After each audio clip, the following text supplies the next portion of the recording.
yourself as a scorpion as you balance in Vrishchikasana 2. Slowly release yourself, coming back to the ground as we enter into Vrishasana. Sit down on top of your right heel and let your left foot remain outside of the hip, the ankle to the side. Place your hands on the mat, visualizing yourself as a bull in Vrishasana.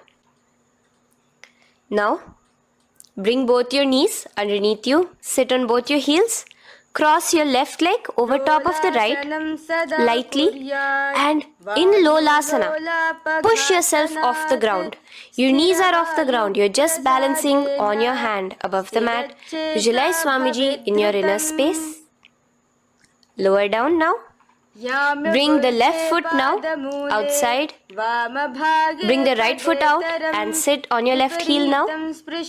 As we do Vrishasana on the other side, visualize yourself as a bull. From here, let us get into a very powerful asana, Balagunasana. So, place your left toes on the ground, sit on the heel of your left foot. Place the right foot flat with the knees raised towards your chest. Maintain your palms on the respective knees. Be upright. Visualize Balagunahai, one of the 84 siddhas in your inner space in Balagunasana. Now come to a squatting position. Let your feet be flat as you bring your elbows under your thighs and calves, wrapping it around your shins. Hold on to your ankles from the outside in Grahasana, visualizing yourself as an entire planet. Now, you can unwrap yourself as you sit on top of the opposite heel in Balagunasana on the other side. Maintain your palms on the respective knees. Visualize Balagunahai, one of the 84 siddhas in your inner space. Now, sit upon both the toes with the heels up and knees off the mat, knees pointing forward. Now, keep your hands downwards on the respective knees.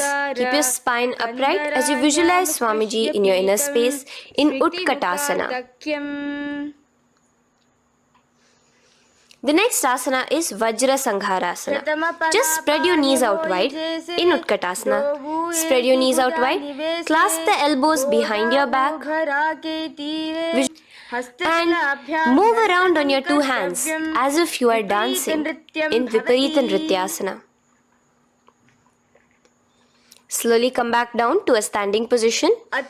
Lean forward and let your feet be slightly apart from each other.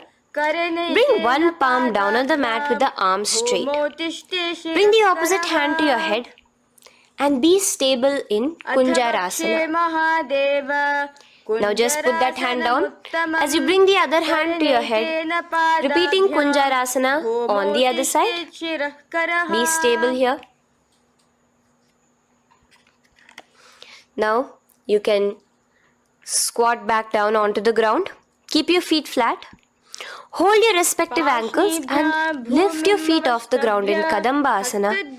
Visualize yourself as a Kadamba tree, a pious tree that promotes a long life. The next asana is Pavana Muktasana. Now sit back down onto the ground, bring your knees towards your chest. Let your hands wrap around your knees, hold it close to your body. Visualize all the excess vata, air, just balancing and releasing in your system in Pavana Muktasana. Now, let us move into Chakorasana. So first stretch your legs out in front of you. Bring one leg behind your head. Now place both hands on the ground and lift your body off the ground while lifting the other leg too, up straight. Visualize yourself as a powerful source of energy. Gaze at your third eye in Chakorasana. Slowly relax back down. Now hold your left toes with the left hand, index and middle fingers. Pull the foot to the left ear. We are entering into Dhanurasana 2. Extend your right leg out, keeping straight. Hold the big toe with your right hand. Visualize yourself as a bow in Dhanurasana 2. The next is Ashtavakrasana. So lift your left leg over top of the left shoulder. After releasing your hands, bring the right foot across and hook it on top of the left foot. Lean forward and down, keep your palms onto the ground. Extend your legs out to the left, lift your head up and chest. You're completely balancing only on your hands as you visualize yourself as a flying crane in Ashtavakra. Now slowly relax down. From here, bring your right foot to the left thigh and your left foot flat onto the ground. Knees raised up. Have your left shoulder underneath the respective leg and place your hands flat on the ground. Gaze towards your third eye. Visualize you are immortal, able to exist solely from prana alone in pranasana. From here, moving into Parshva Matsyendrasana. Place your right foot at the root of the left thigh. Then the left leg by the side of the right knee. Hold the left leg by the right hand. Twist your body out. Remain steady here, gazing at the third eye. Visualize Matsyendranatha, the great Rishi, Yogi, master of Hatha Yoga, in your inner space.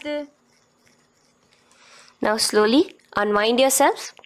As we repeat Chakorasana on the other side. Lift the other leg behind your head. Place both your hands on the ground and keep your entire body off the ground straight up.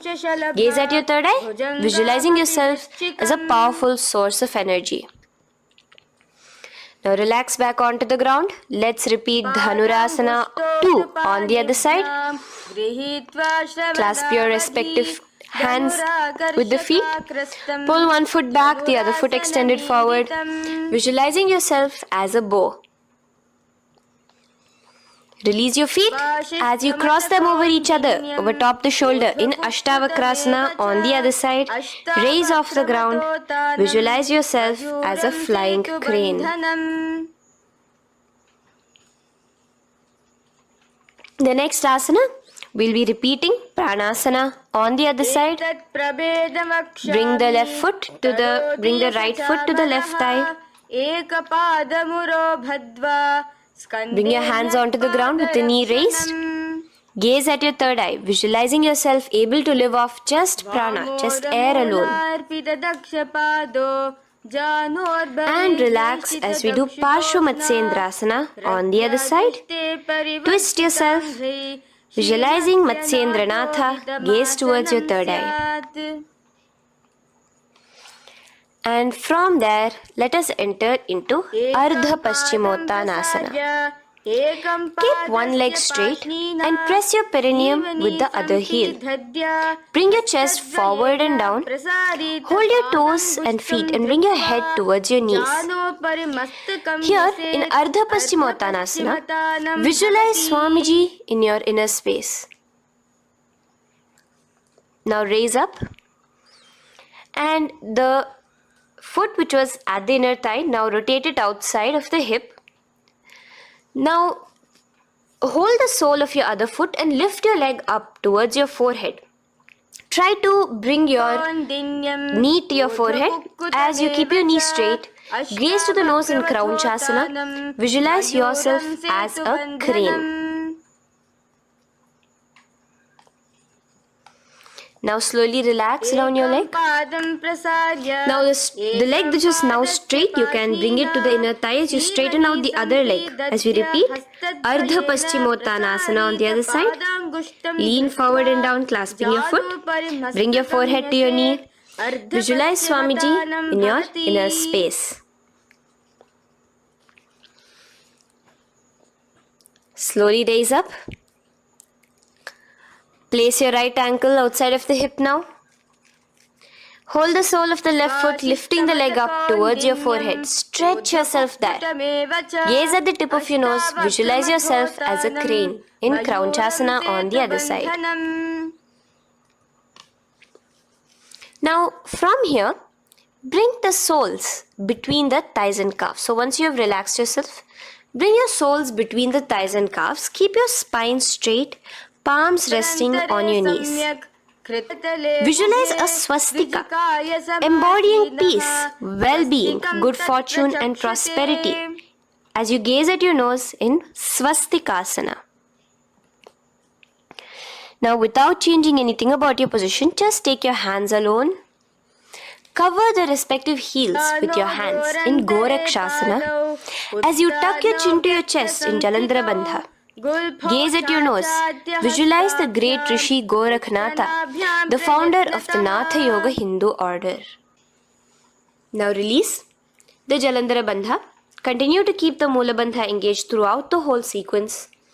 As you raise one foot to the opposite thigh, bring your hands to your face in the Shanmukhi Mudra, closing your eyes with your index finger, nose with the middle finger, ears with the thumbs.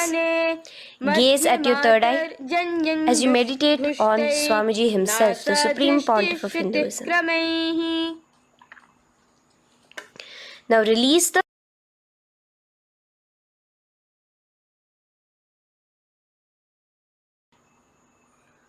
Shanmukhi Mudra. And in Yogasana 2, bring your legs into the Padmasana position over the opposite thighs. Keep your hands flat onto the ground beside your knees with the palms facing upwards. Sit straight, gaze at your nose. Here we'll be starting the Kaka Chanchu Kumbhaka, where your inhalation will be through your tongue wrapped like a pipe, and your exhalation will be through your nose. From Yogasana 2, now keeping your palms beside your body, just switch them around to be flat on the ground and push your entire body off the ground, balancing. Visualize yourself as a rooster in Urdhva Kukkutasana. Now relax down, come back to a seated position on the floor, keeping your legs in Padmasana. Insert your hands through your knees and place them on the mat. Remember, do not lift your body up, just stay seated down there. In Siddha Harituliyasana, gaze to your nose, visualize Swamiji himself in your inner space.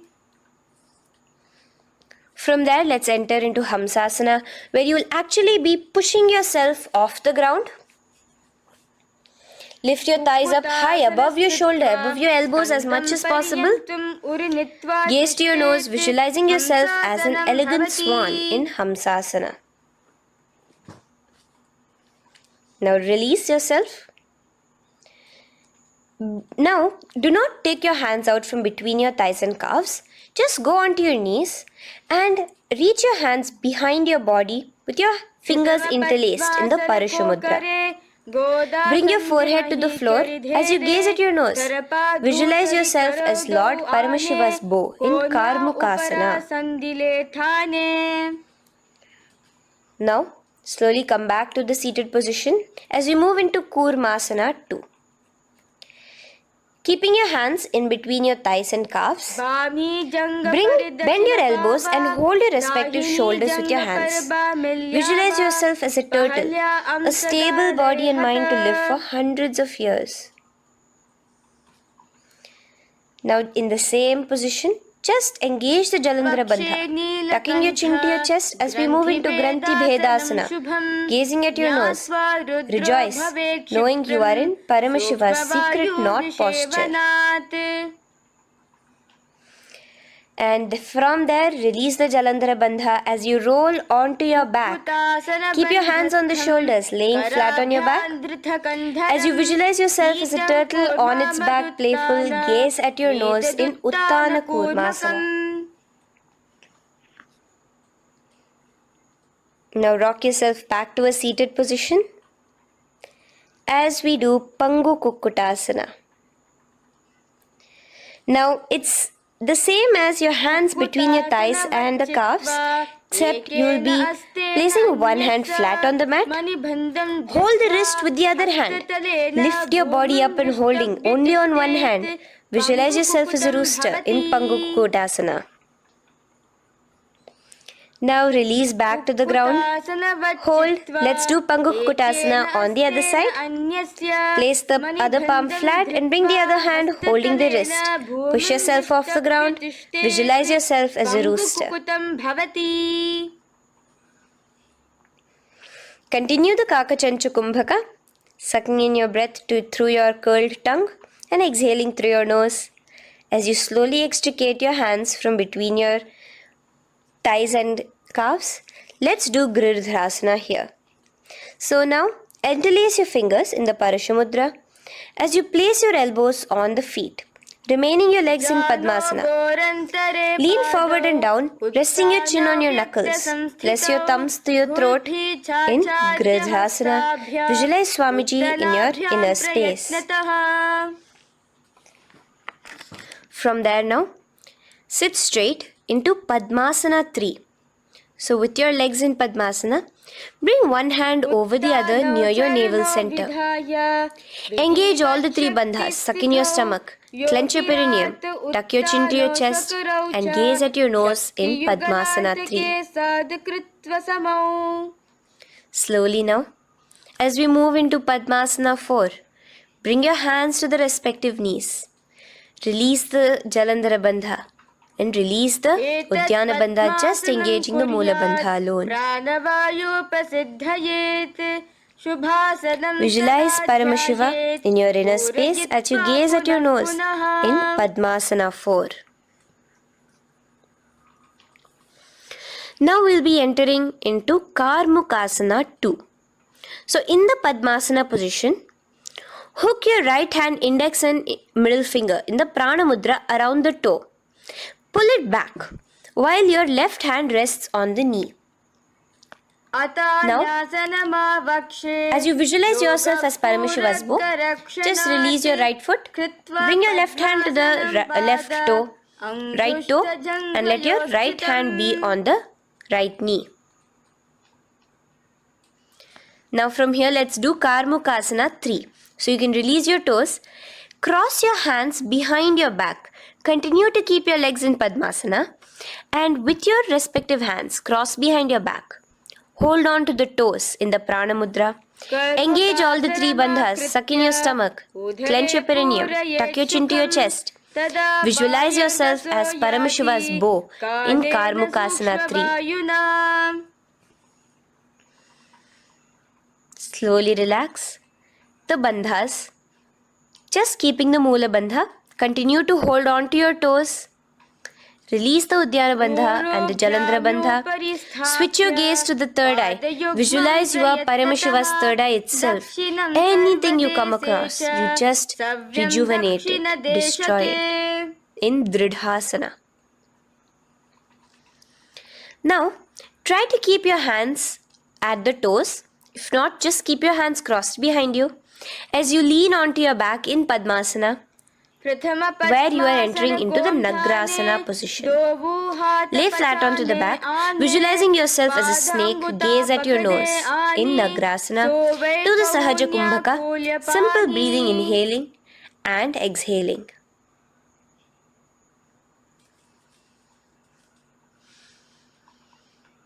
Now bring your knees to your chest.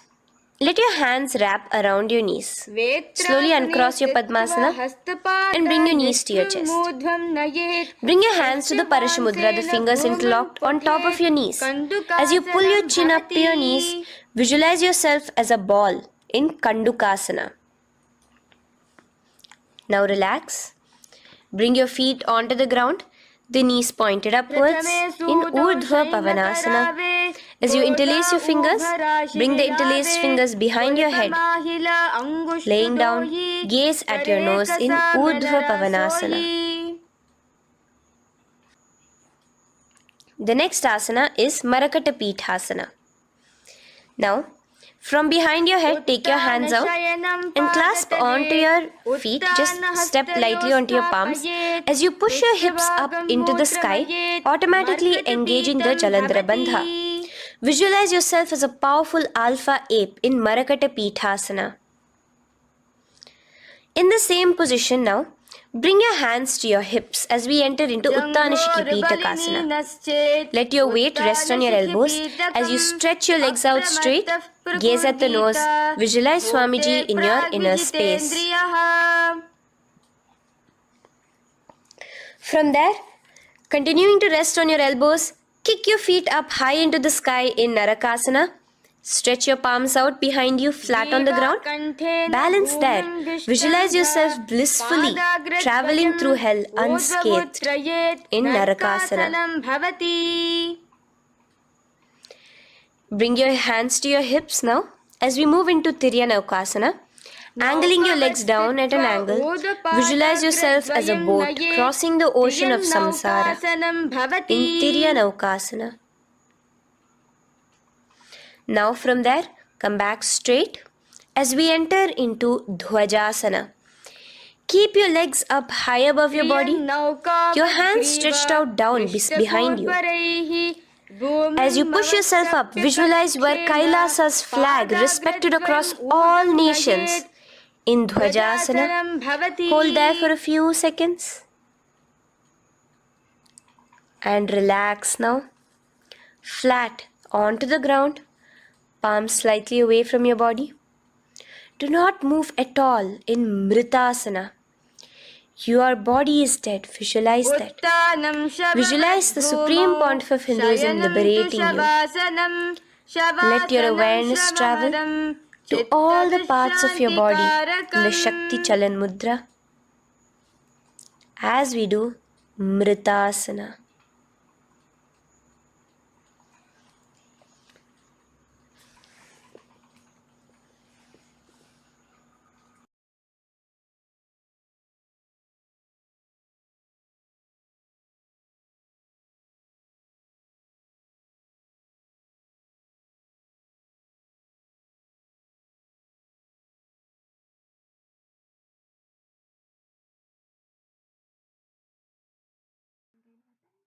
Om Purnamadah Purnamidam Purnat Purnamudachyate Purnasya Purnamadaya Purnamevavashishyate. Om Shanti Shanti Shantihi. Harihi Om Tat Sat. Sarvam Bhagavat Sri Nityananda Paramashivapadukarpanamastu. Om Nityanandam. Om Nityananda Paramashivoham. Om Nityananda Paramashivoham.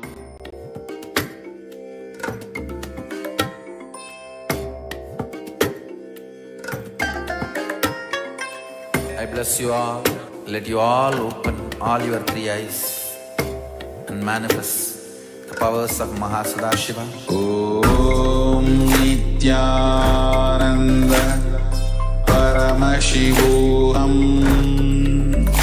Om Nityananda Paramashivoham.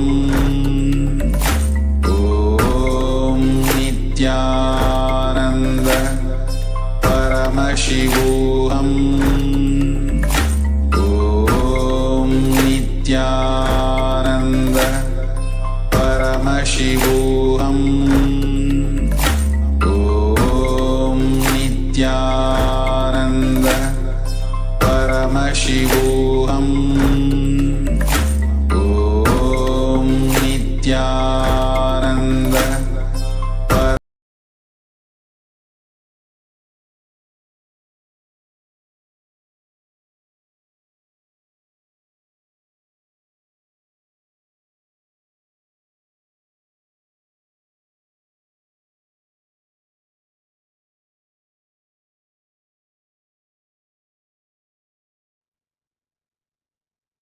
नित्यानन्दं परमसुखदं केवलं ज्ञानमूर्तिम् द्वन्द्वातीतं गगनसदृशं तत्त्वमस्यादिलक्ष्यम् एकं नित्यं विमलमचलं सर्वदी साक्षिभूतम् भावातीतं त्रिगुणरहितं सद्गुरुं तं Namami.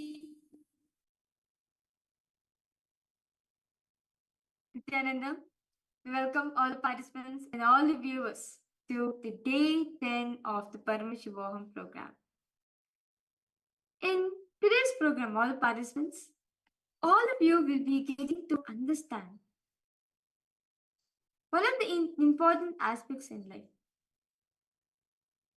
As today, all the participants, all of you will be getting to understand, experience living enlightenment within yourself. All of you are going to be initiated from Swamiji, the space of living enlightenment, which is the space of pure unclutching.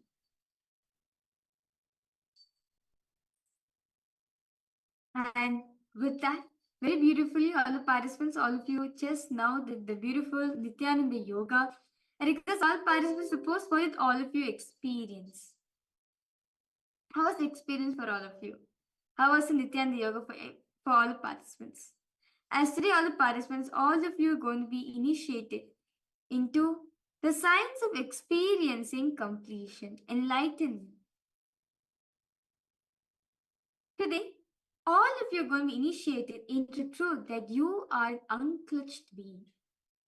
You are an unclutched being. By your very nature, you are unattached. And all you need to do is courage to let go and experiencing self-love within yourself. As today's team, all the participants, all of you, Swamiji are going to be literally revealing various secrets in different revelations of Hinduism on how to manifest enlightenment, how to be in that space of enlightenment. As today, all of us are going to be getting to understand what unclutching. Unclutching is one of the important components in life. As Swamiji says very beautifully, unclutching. Never miss a day without completion, without unclutching. Always spend some time in unclutching. But why unclutching in the first place? What is unclutching in the first place? As the very word itself means unclutch, meaning not clutching on to your thoughts, not clutching on to your identity is unclutching. So, today all the participants, all of you are going to be initiated into the space of unclutching and experiencing, understanding what is unclutching, why unclutching is important in our life, and how to retain the space of unclutching within ourselves. So I request all participants, if you feel like, okay, your friends and families also need to experience this liberation given by Swamiji, do go ahead and invite them and come. As today's initiation, actually today all of us are going to be listening to directly from Swamiji, how Swamiji experienced unclutching in his life. How to be in the space of unclutching, radiate in the space of unclutching, no matter the number of conflicts you're experiencing, no matter the situation, the circumstances happening in your life, just continuing to be in the space of unclutching. That secret all of you are going to be understanding and learning today. So with that, I request all participants, suppose, how was the yoga experience for all of you? I see Marsika, Nityananda Ma, welcome for the program. Yes, Ma Nisika, Nityanandam, Ma Roshita, Nityananda Ma, welcome both of you for the program. Yes. How are you, Ma? Yeah, good. Okay. How was the yoga for you?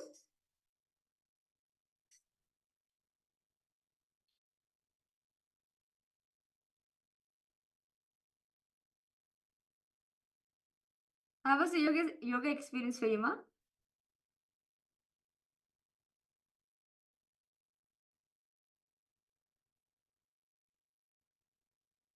Yes.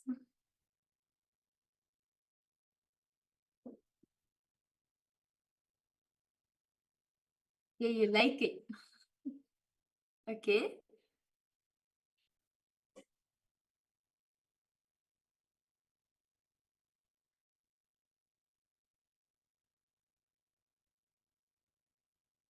Really powerful.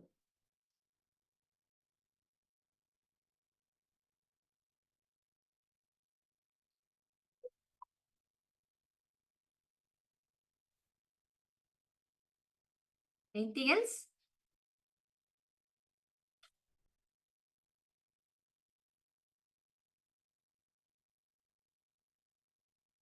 Okay, you want to be awake throughout the whole program. Okay, actually, must see. You can actually do things like I request you that in the interest you want to be awake throughout the whole program.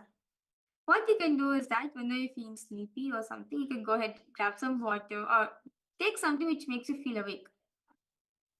And apart from that, these processes that Swamiji is giving actually infuses lots of energy into you.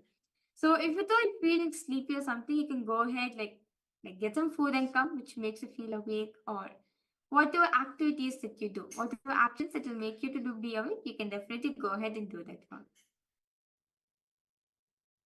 Yes.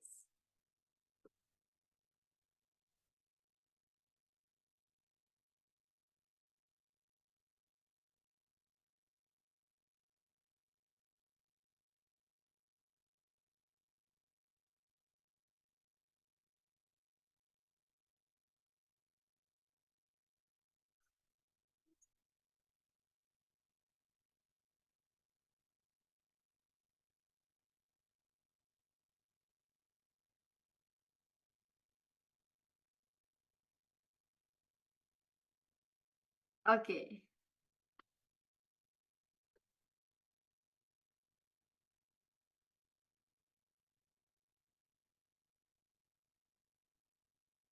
Yes.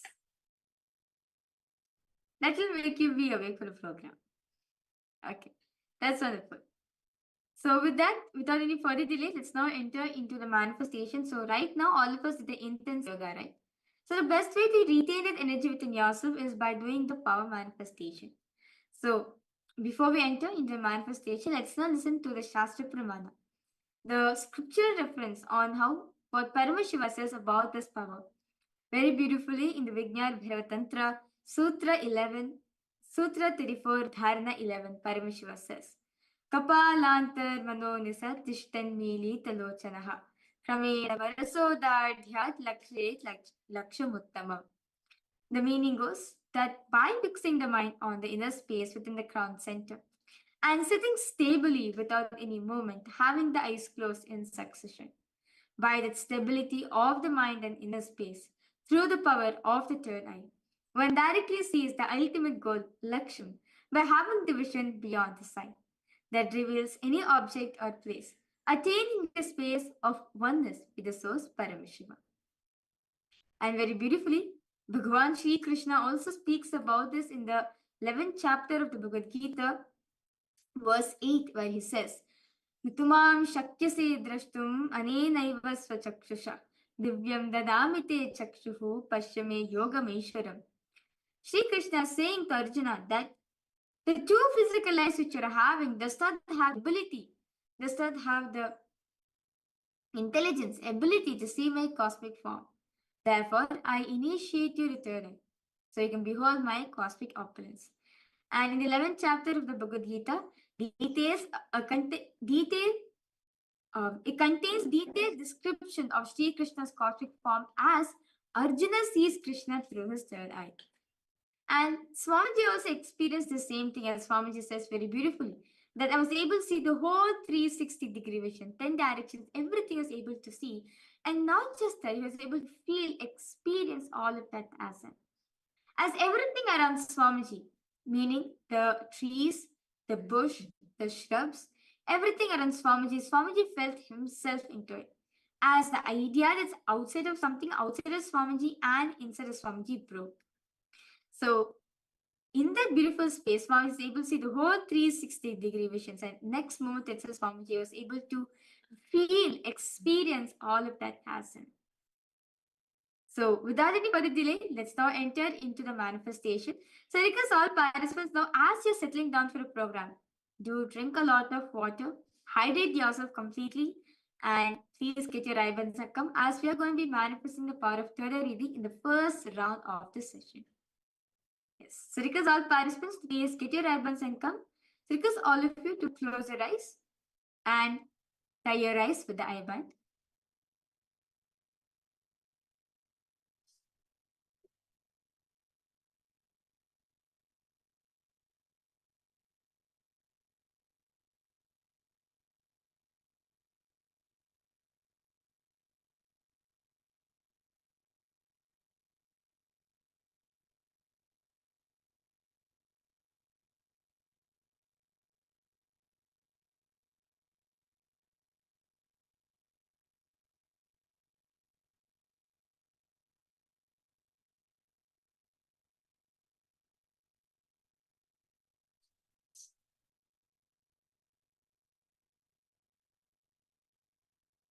So request all participants, please settle down. Please, all of you can close your eyes.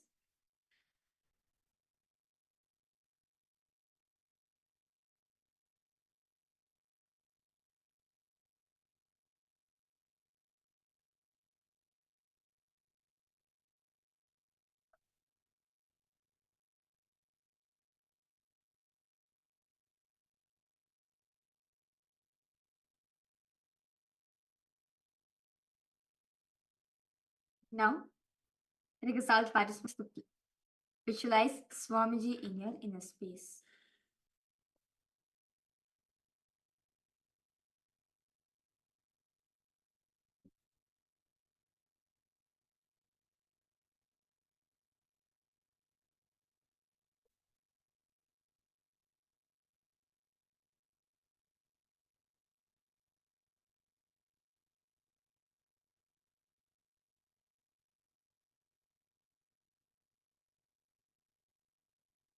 Slowly, intensely, start chanting the Mahavakya. Om Nityananda Paramashivoham.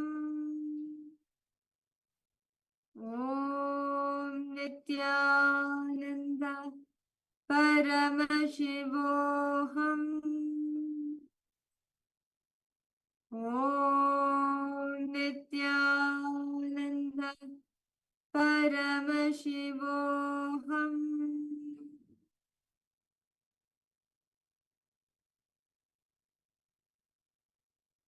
Intensely chant the Mahavakya. Continue to chant intensely.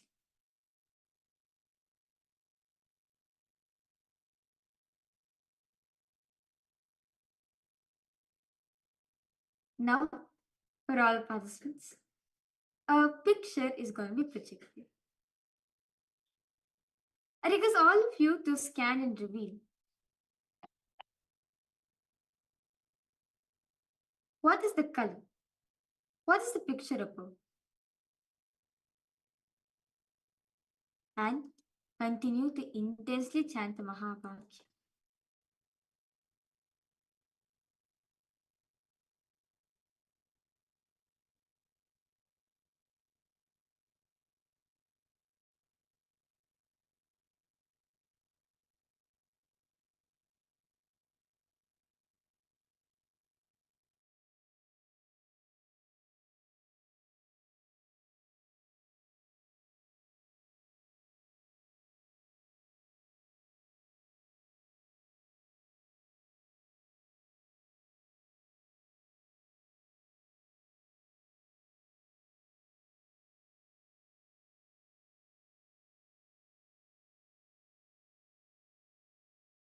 Om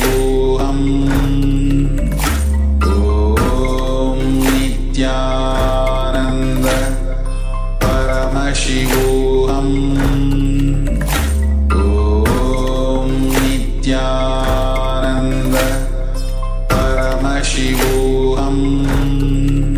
Om Nityananda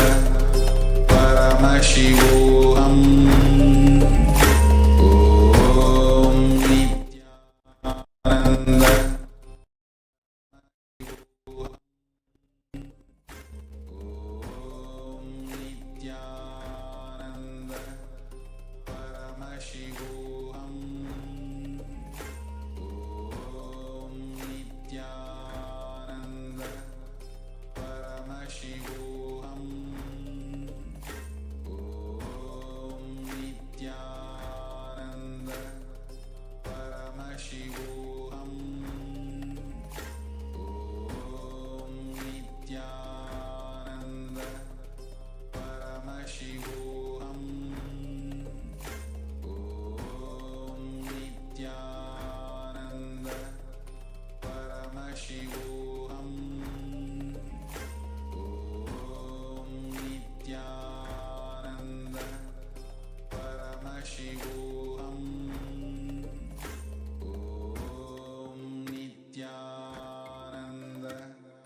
Paramashivoham. Om Nityananda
Paramashivoham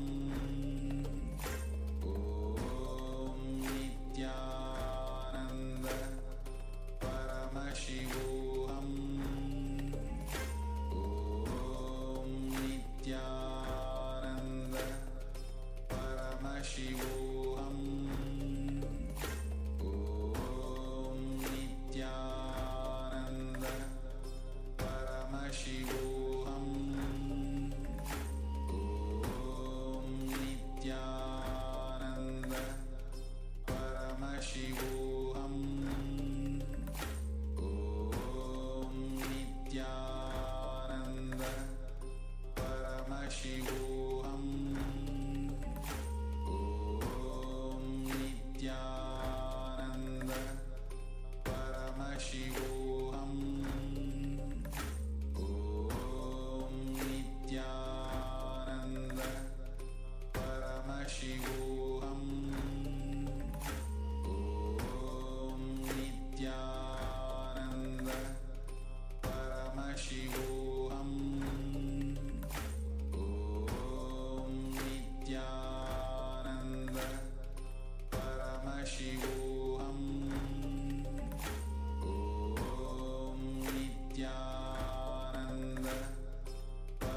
Request all participants now to relax yourself.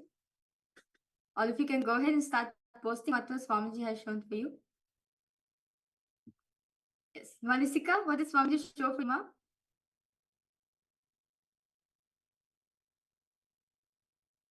Yes. Rosita, Nityanandam, to you too, I request you to post what Swamiji has shown for you.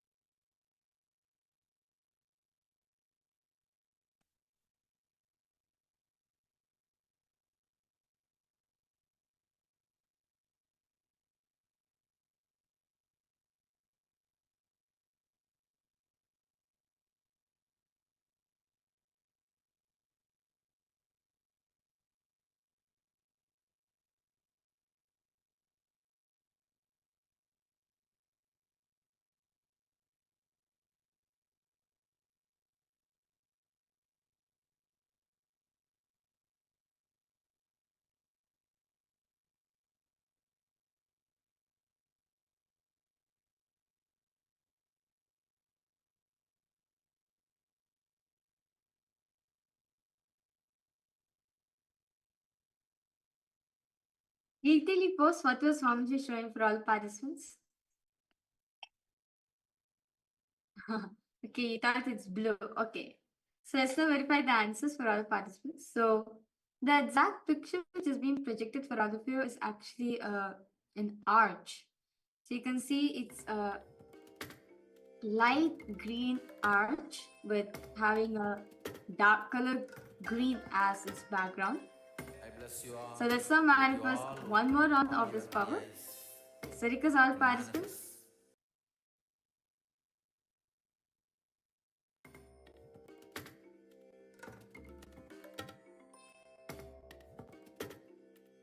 I request all of you to please close your eyes.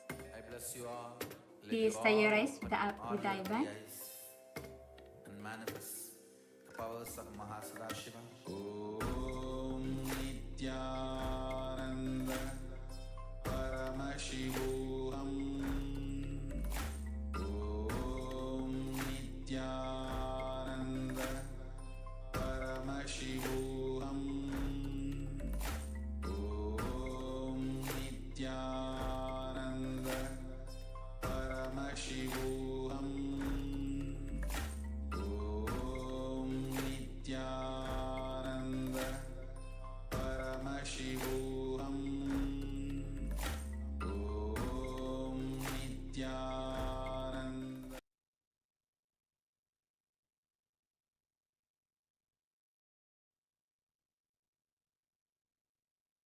I request all participants now to please close your eyes. Now, intensely start chanting Mahavakya. Om Nityananda Paramashivoham Om Nityananda Paramashivoham Om Nityananda Paramashivoham.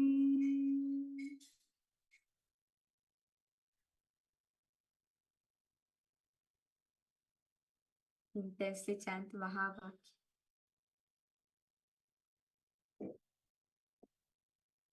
Now, again, all for all the participants, a picture is going to be projected. Intensely connect this Swamiji.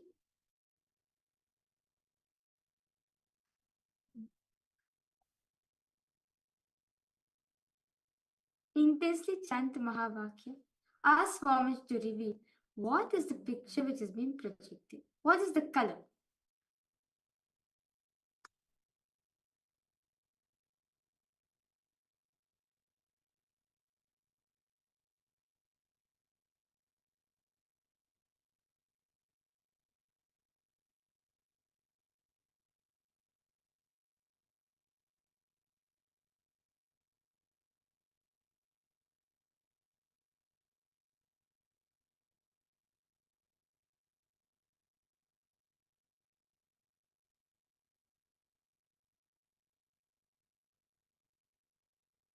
Intensely chant Mahavakya. as Swamiji revealed, what is the picture which has been projected? And the color. What color is it?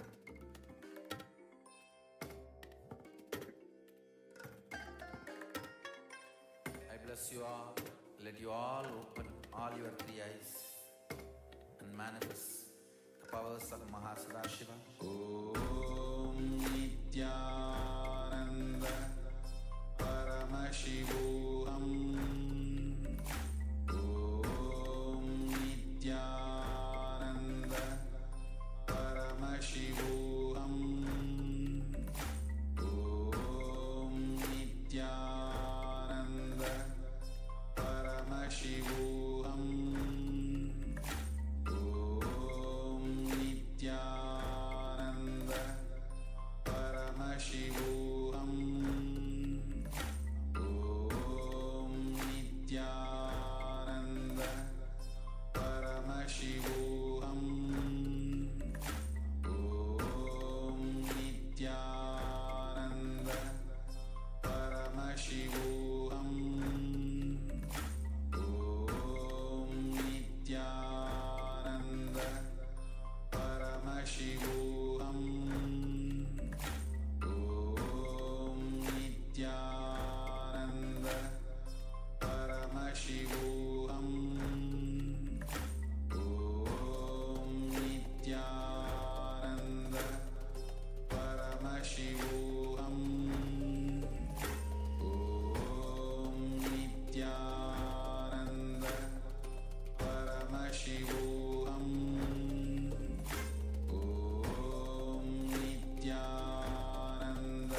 Yes, Nityanandam to all participants.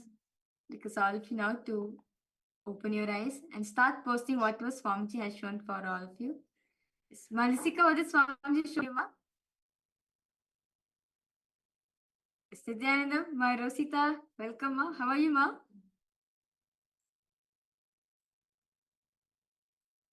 Yes, Malisika, I request you to post what Swamiji has shown for you.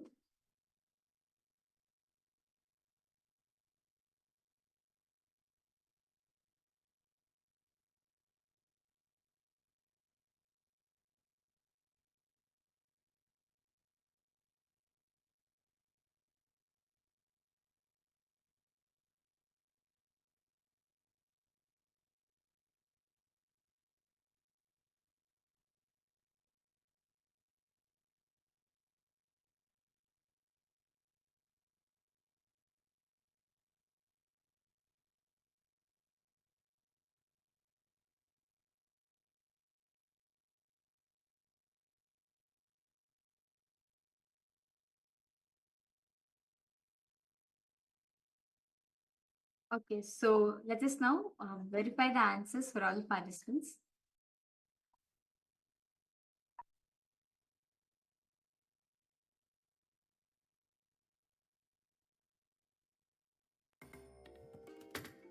Yes.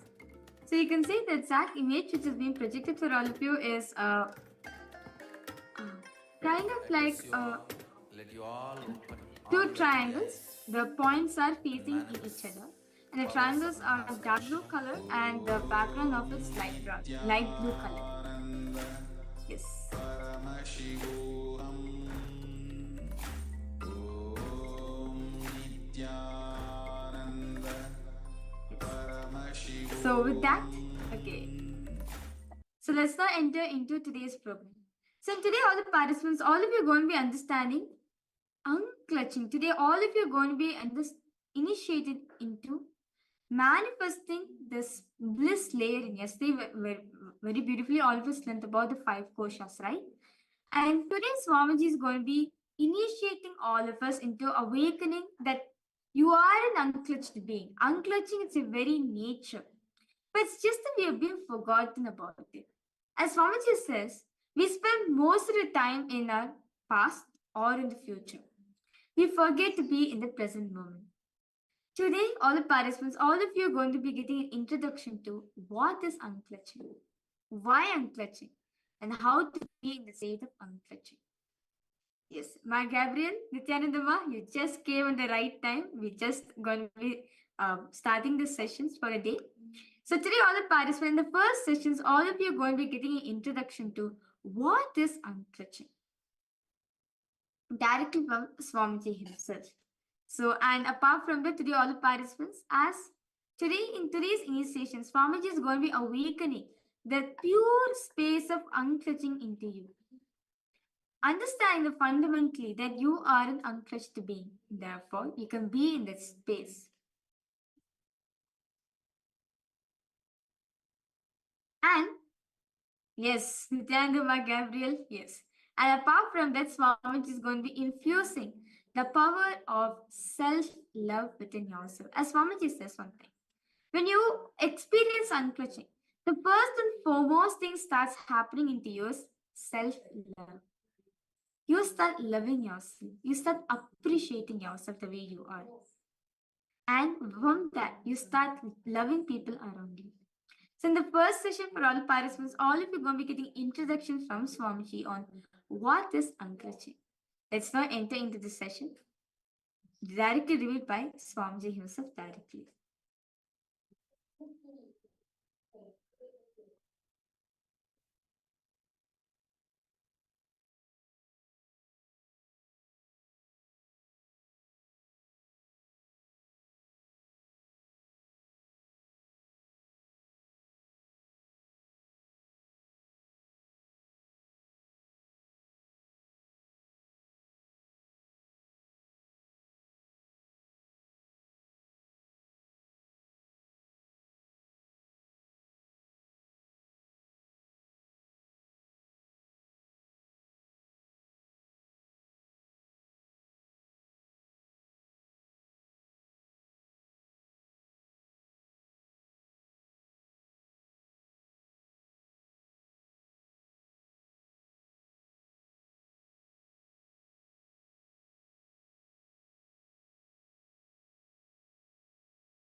Your whole mind, consciousness is like a ocean, inner space.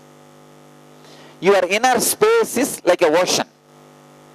Each thought you experience is like a fish jumping in that ocean.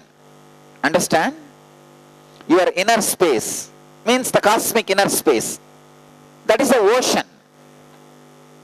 Every thought you get, even the idea you having your body is a one more thought. See, I have this body which is 6 feet is a thought. So each thought is a fish jumping on that ocean.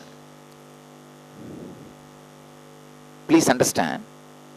Each thought is a fish jumping in the ocean. Now,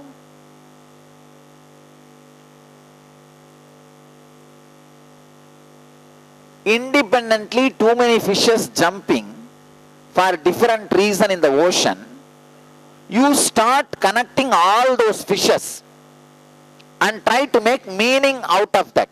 Oh, this fish was jumping right, this left, that front, this back. Oh, all the fishes are trying to create a square.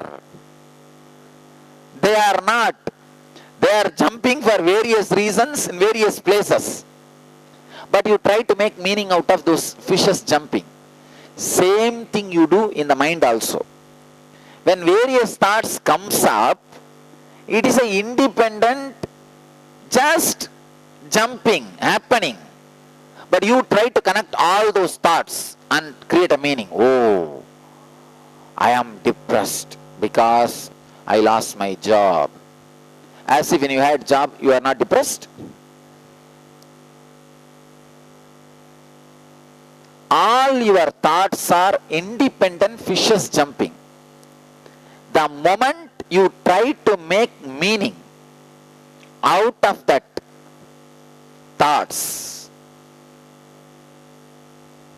either you are in depression or suffering or feeling claustrophobic feeling.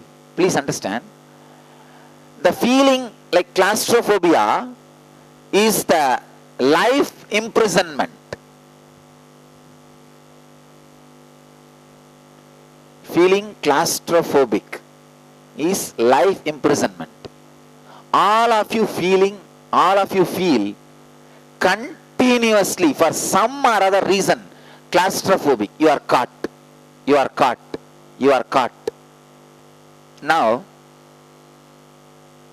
understand, independent fishes jumping does not make any meaning.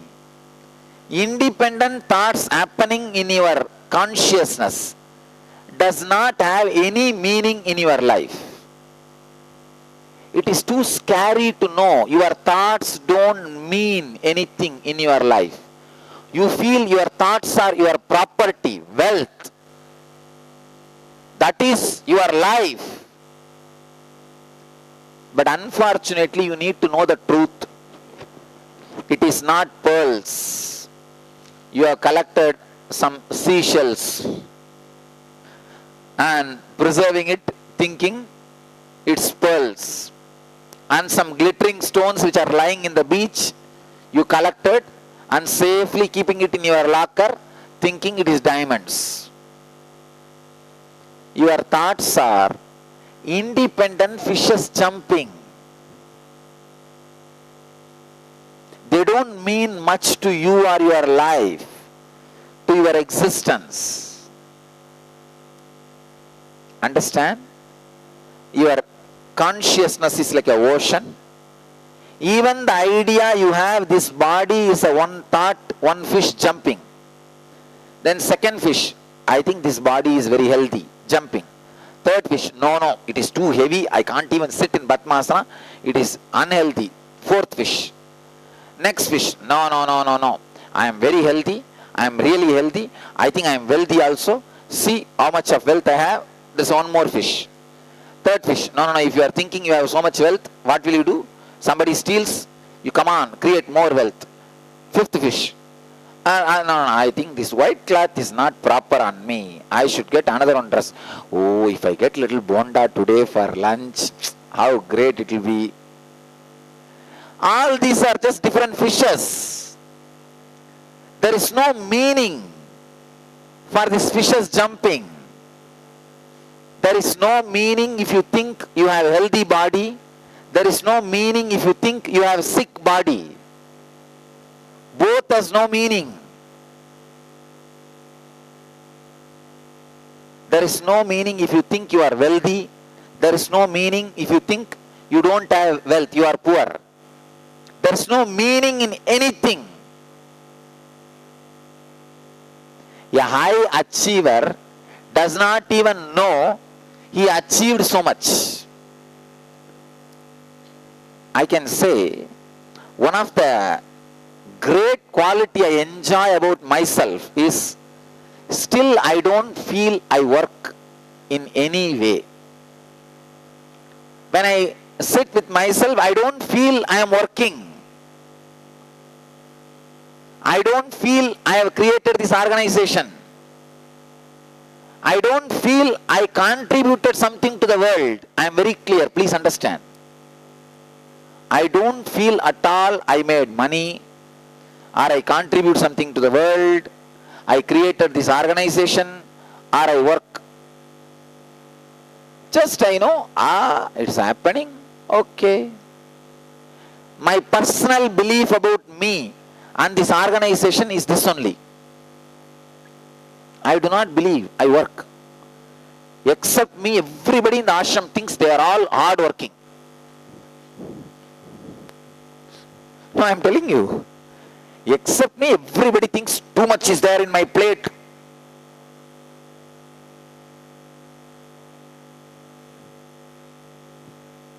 Krishna says beautifully, I have nothing to achieve, but still I go on working.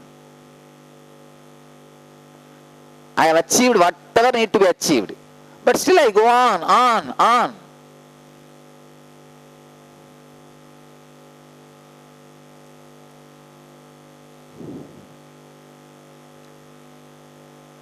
Understand, if you think you are a hard worker, it has no meaning. If you think you work smart, it has no meaning. Nothing has any meaning. Then you can say, then why should I do anything? Let me withdraw. That is also no meaning. When nothing has any meaning, why should you withdraw? Why don't you achieve?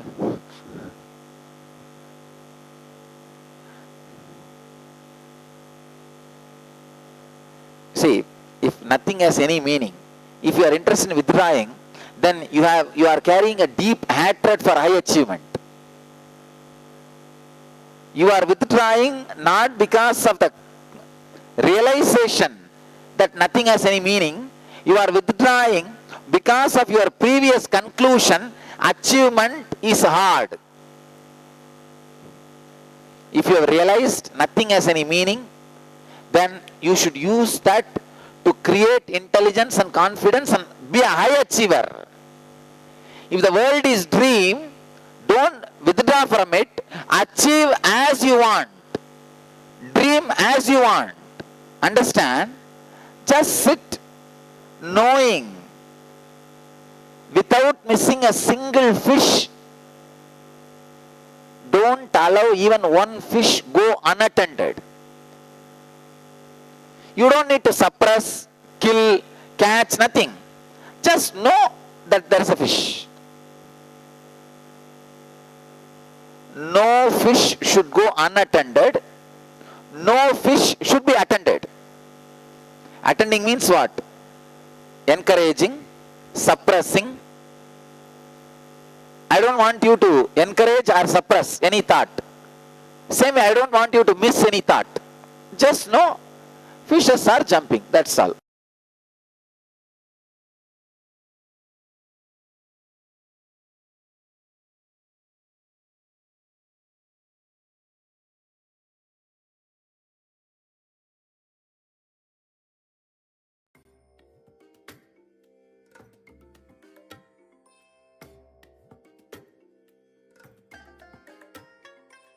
I bless you all. Let you all open all your three eyes and manifest the powers of Mahasadashiva. Om Nityananda Paramashivoham. Om Nityananda Paramashivoham. Om Nityananda Paramashivoham. Om Nityananda Paramashivoham. Om Nityananda Paramashivoham. Om Nityananda Paramashivoham. Om Nityananda Paramashivoham. Om Nityananda Paramashivoham. Om Nityananda Paramashivoham. Om Nityananda Paramashivoham.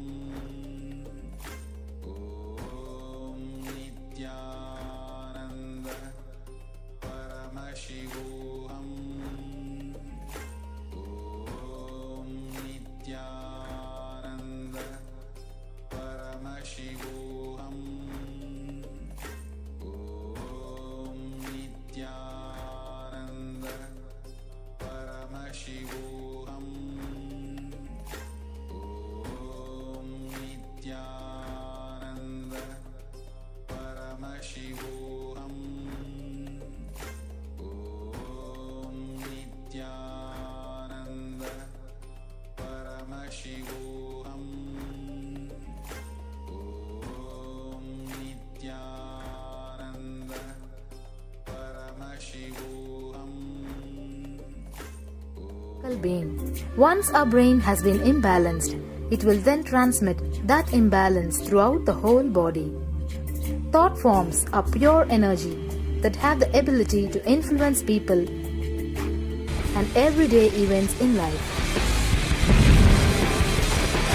According to science, our brains generate an electromagnetic field which may be measured by such instruments as an encephalograph.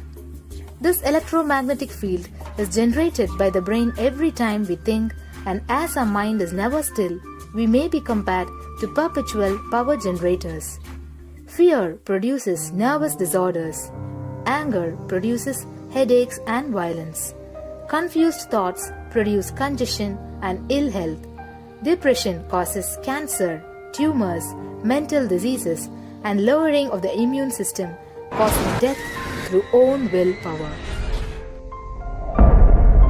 Our thoughts generate intricate energy patterns which can be detected by sensitive equipment and seen by clairvoyant individuals. These energy patterns are known as thought forms. Surprisingly, thought forms are shaped by the thoughts themselves. Each of us creates hundreds of thought forms every hour and release them into the environment. Although we cannot see them, the thought forms have as real an existence as any other form of energy. Most people can sense others' thought forms, and a continuous energetic exchange happens between people about which they are usually unaware. This also explains why we sometimes take a sudden liking or dislike to a certain person directly on meeting them. We just catch their vibes. Unclutching is a guide for equanimity and enlightenment. Thoughts are like bubbles in a fish tank. Just as bubbles in a fish tank rise from the bottom, our thoughts also rise in the same manner. When one bubble comes and reaches the surface of the water, the next bubble starts and the third bubble starts. Because the bubbles are rising at high speed, they look like a continuous stream. But our mind is not a continuous stream. There is always a gap between two thoughts. Like the bubbles, we also experience a neutral space between two thoughts. This neutral space between two thoughts is our original state, the pure silence. It is a state of pure consciousness, the state of God. Since the gap or the neutral space between two thoughts is too small, we think all thoughts are connected and form a shaft. But there is always a gap between two thoughts. In the forest of northern India,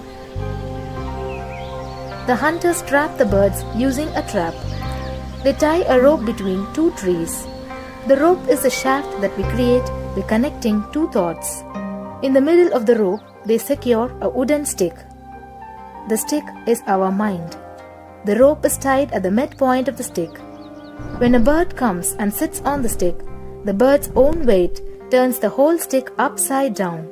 It turns topsy-turvy. The moment it turns upside down and loses its sense of balance, it feels totally shaken and tightens its grip on the stick. It simply holds onto the stick as if its life depends on it.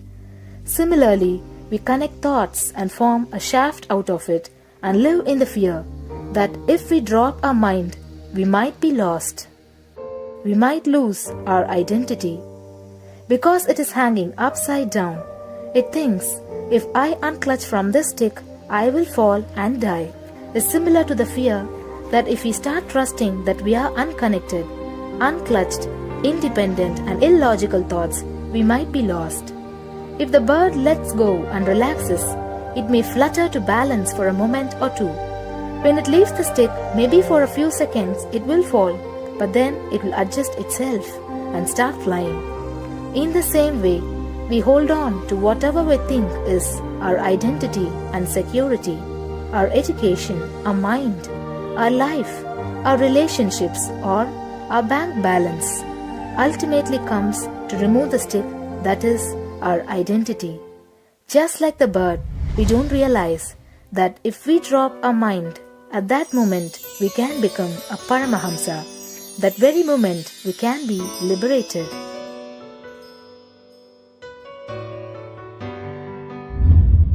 In Mundaka Upanishad, there is a story which explains, there is a huge tall tree, and in the tallest branch of the tree, there is a golden bird sitting unclutched from everything in bliss, like Dakshinamurti. In the lower level branch, there is a small bird which jumps from here and there to various branches eating fruits. When it eats a bitter fruit, it feels bad.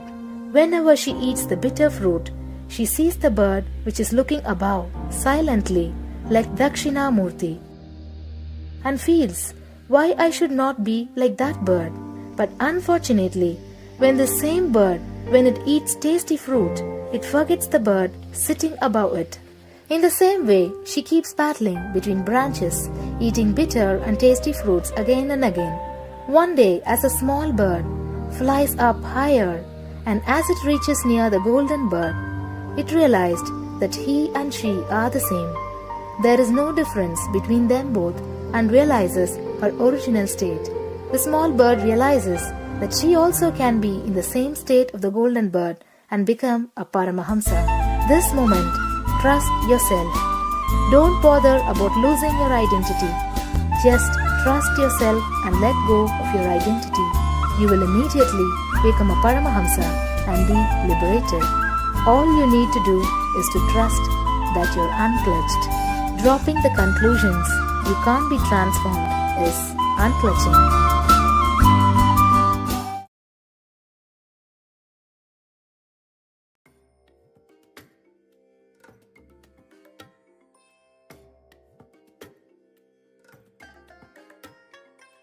I bless you all. Let you all open all your three eyes and manifest the powers of Mahasadashiva. Om Nityananda Paramashivoham. Om Nityananda Paramashivoham. Om Nityananda Paramashivoham. Om Nityananda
Nityanandam to all participants.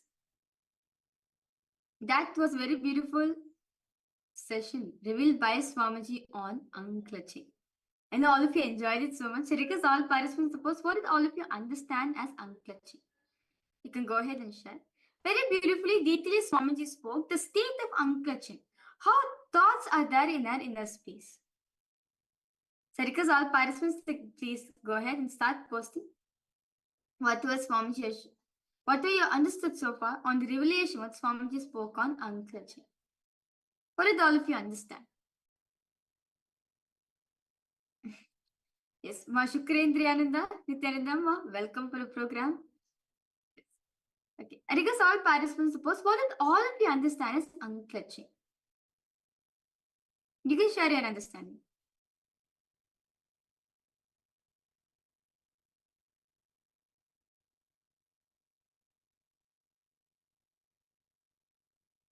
What is unclutching? What do all of you understand as unclutching? Is it a technique for you to bring restful awareness? Or is it a technique for you to remove all stress levels in you, reduce stress levels in you? What is unclutching exactly?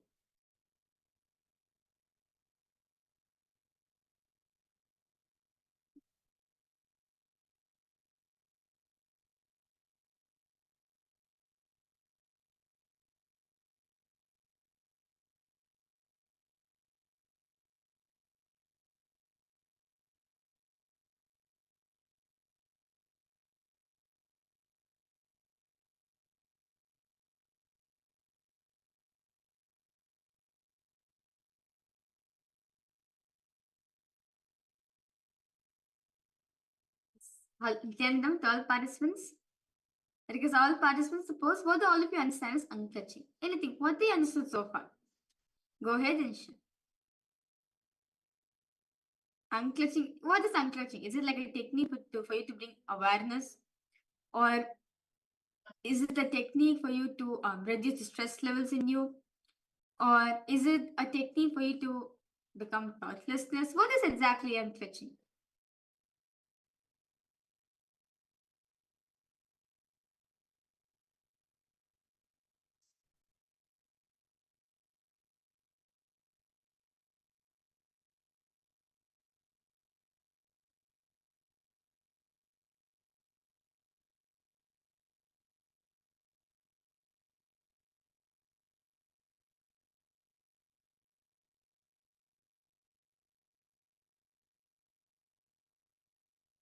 Okay, to let go, I think unclutching. Okay. How about for you, Ma Gabriel? What did you understand as unclutching?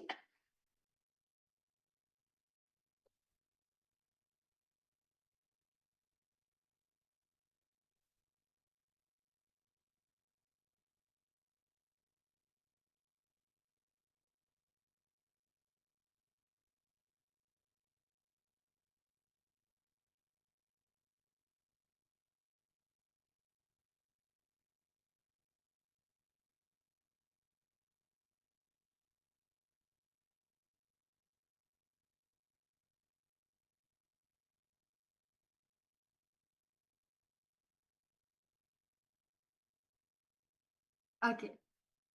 Very beautifully, Swamiji spoke about unclutching. Swamiji gave us an example how, see, your consciousness is like an ocean. Okay? Your consciousness is like very fast. The consciousness is like an ocean.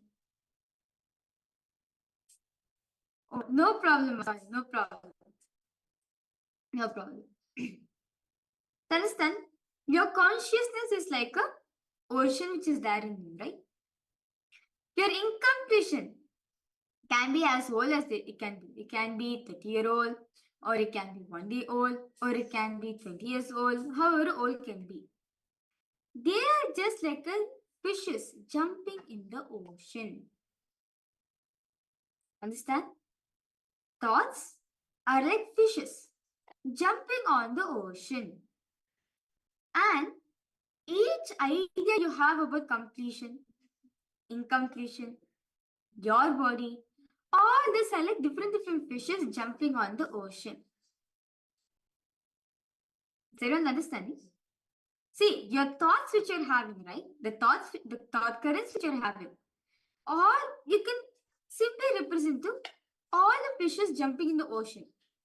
Like for example, in the ocean, there's lots of fishes, right? There's lots of fishes. And all of them jump. They're in the ocean, they're living in the ocean. Same way, our inner space too is like an ocean. All the thoughts which you're having is almost numerous. We can't even count it. It's endless thoughts we have within ourselves. These can be anything. It's not necessarily have to be something bad. It can be something good too. All the thoughts and the different fishes jumping on the ocean.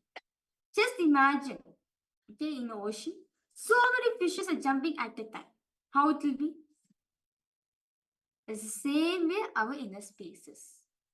Our inner space has so much of incompletion, so much of judgment, so much of thought which is there. How chaotic, right? So understand, your root pattern is only one fish which is jumping. Your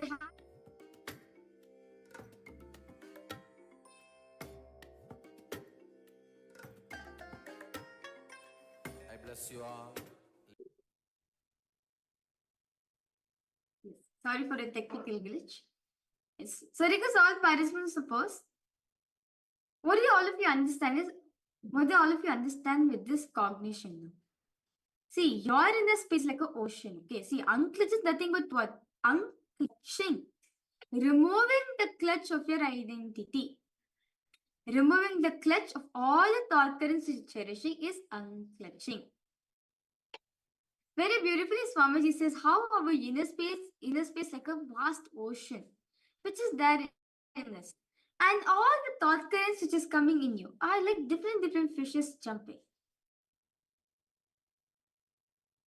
Your name is one fish. Your fame is one more fish. Your wealth is one more fish. Your health, it's a one more fish.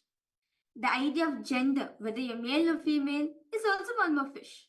And incompletion, it's one more fish. And any completion, it is also one more fish. So understand, like everything Swamiji says is nothing but a fish which is jumping in the ocean. It is just one fish jumping. Suddenly you see your whole body is also jumping. Swamiji says, in the process of this Nirvikalpa Samadhi, in the process of unclutching, almost 90% of the people have experienced levitation. Why?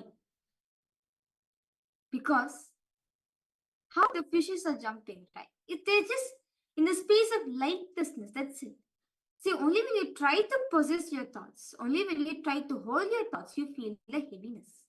But when you just let them to go, how they light, they flow. Like, for example, you see fishes jumping in the ocean. How free it is jumping in the ocean. But the moment we decide to catch it, how it struggles in its life. How it struggles for its life. How it starts resisting. It becomes hard for it to live, right? The same way even for us. When we catch our thoughts, when we decide to give identity for it, when we decide to give life for it, it is hard for us to let go. We struggle with it. But when you just see how the thought currents are just jumping in your ocean, just come and they go. When you just observe this lightness, you will feel the lightness happening in your body. And therefore, you'll experience levitation in you. So far, all participants understanding? Any questions, any doubts, all if you're having?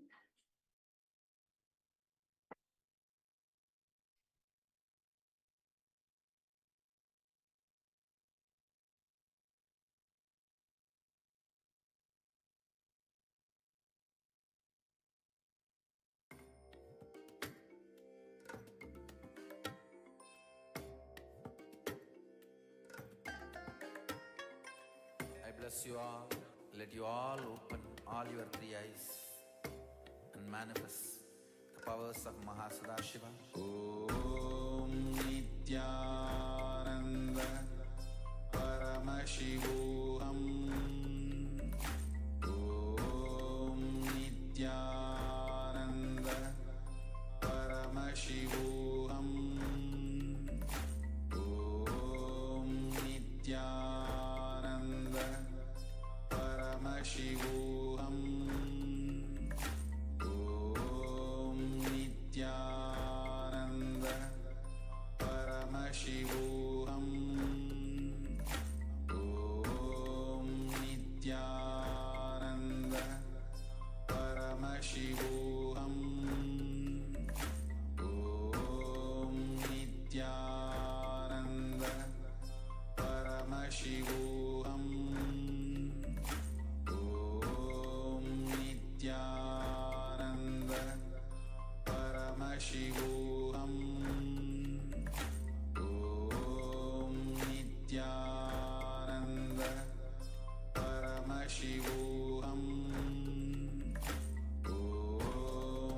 Paramashivoham Om Nityananda Paramashivoham Om Nityananda Paramashivoham Om Nityananda Paramashivoham Om Nityananda Paramashivoham Om Nityananda Paramashivoham Om Nityananda Paramashivoham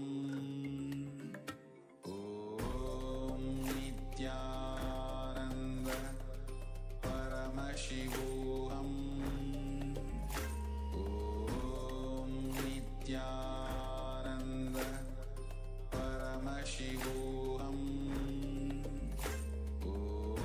Om Nityananda Paramashivoham Om Nityananda Paramashivoham Om Nityananda Paramashivoham Om Nityananda Paramashivoham Om Nityananda Paramashivoham Om Nityananda Paramashivoham Om Nityananda Paramashivoham Om Nityananda Paramashivoham Om Nityananda Paramashivoham Om Nityananda. Yes, Nityananda for all participants. So understand, unclutching means what? Unclutching, not holding on to the thoughts, not clutching on to the thoughts. See, this is a time in our life. We clutch on so much to our life. We so the that is what is responsible for the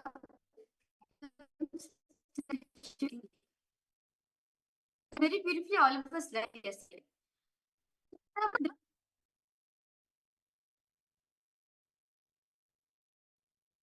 The film of your mind goes from the past to the future. To the future. Past to future. It moves like this only, right? So days they're acting on your thoughts. The with thoughts. Thoughts is the flow of life which is happening. It's just the flow. But we decide to hold on to it. Our inner space is like an ocean. And all the thoughts which are having is a different fishes jumping here and there.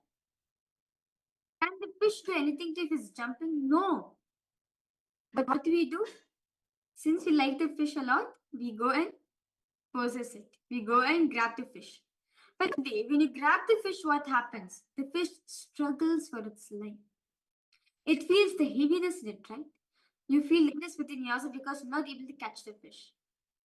Same way, when you hold on to your thought currents, when you hold on to all the thought currents, when you cherish these thought currents in your life, when you decide to give power to these thought currents, you will see that how you're actually weighing your body.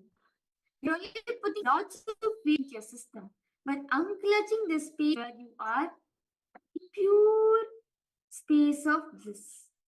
Experience lies within yourself. So with this, we will be entering into a beautiful meditation process where Swamiji is going to speak, where Swamiji has given us a very beautiful technique on how to unclutch. Actually, there's various different techniques Swamiji has given just to this one type of unclutching, but we are going to be taking one of them and going to be doing it right now. So all the participants, request all of you to settle down. We are going to be start entering into a meditation. So a little about this, that all the participants, though this is not to be intended to be a substitute for any professional medical diagnosis or treatment. Individuals with any type of medical condition, such as heart problem or diabetes or anything, seek the concern of your doctor before starting this meditation. And children below 14, women who are pregnant or suspect they may be pregnant are advised to seek professional medical advice before practicing this technique. Viewers who are not on the all the viewers who's watching us live on various social media platforms are cautioned that they are actually practicing these techniques at their own risk. So this is the terms and conditions. So let us enter into the beautiful meditation process. I request all participants to please come on campus. Ma Gabriel, Masika, Ma Rosita.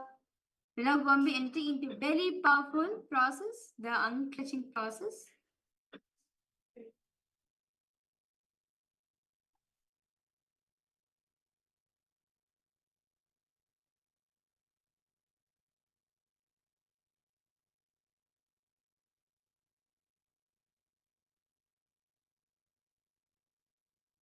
We will now entering into the beautiful unclutching meditation.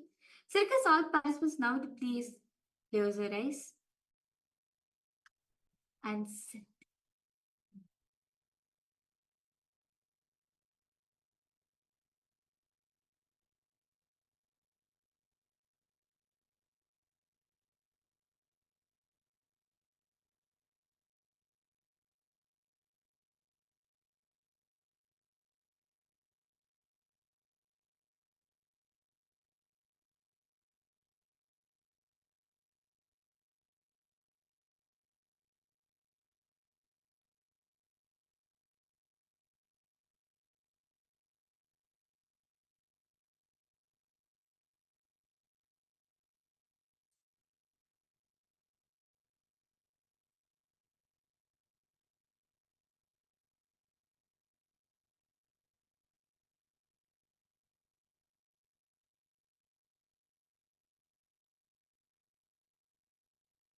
See yourself as an ocean.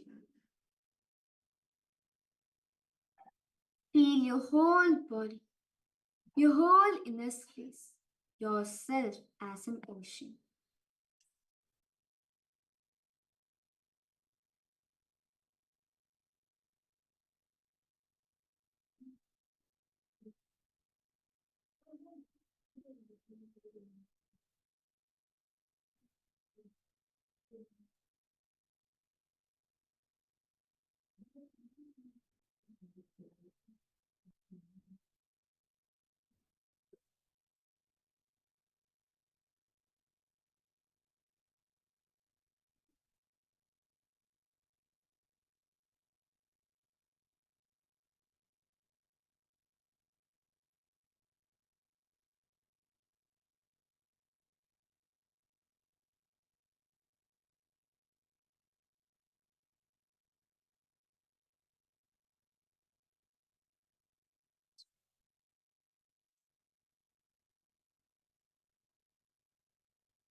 Feel your whole body, your whole inner space, becoming into a vast ocean.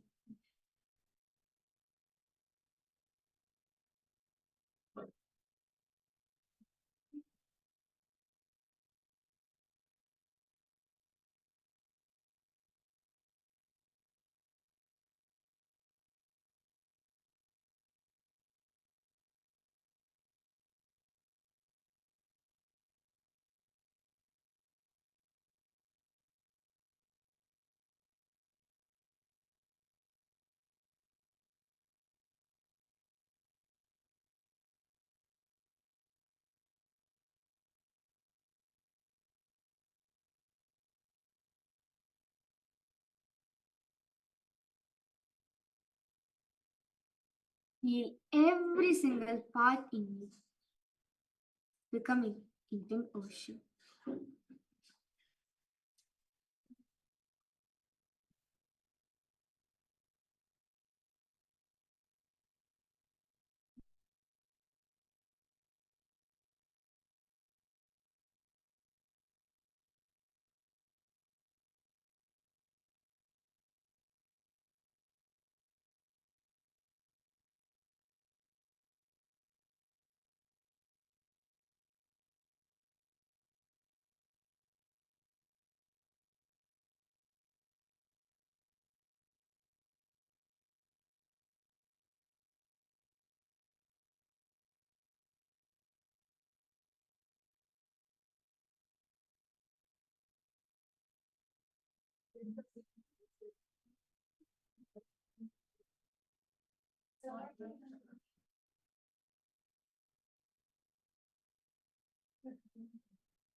Now,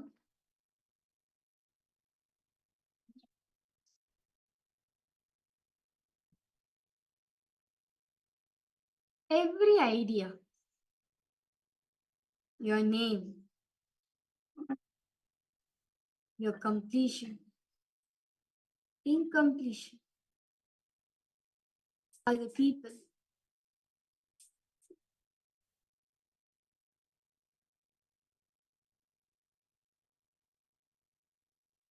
you, everyone. All this is one fish jumping in.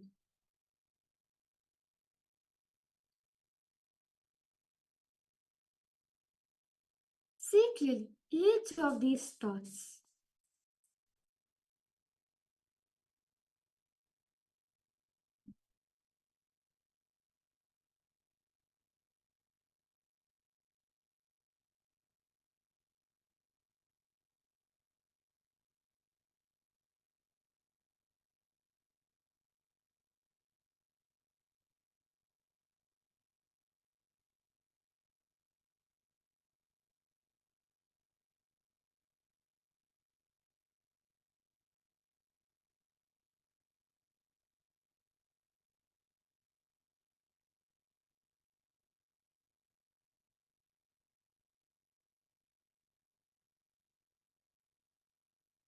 Be every idea.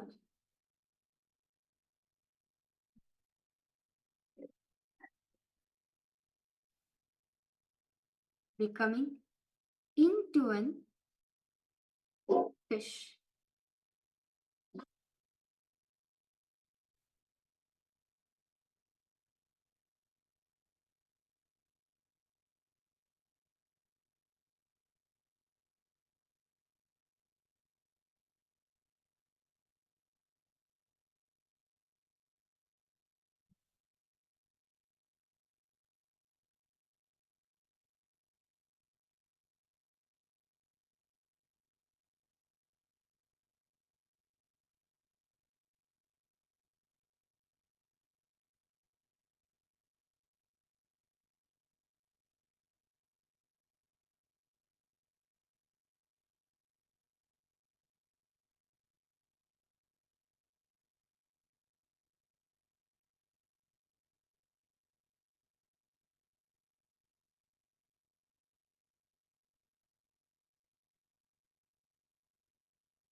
Just as you're doing this,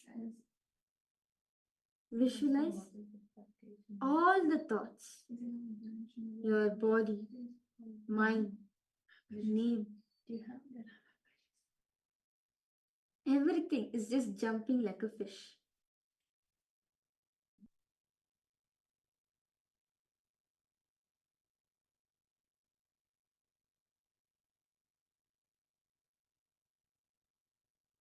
Visualize your whole inner space.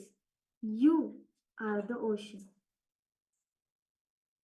And all the thoughts which you're having,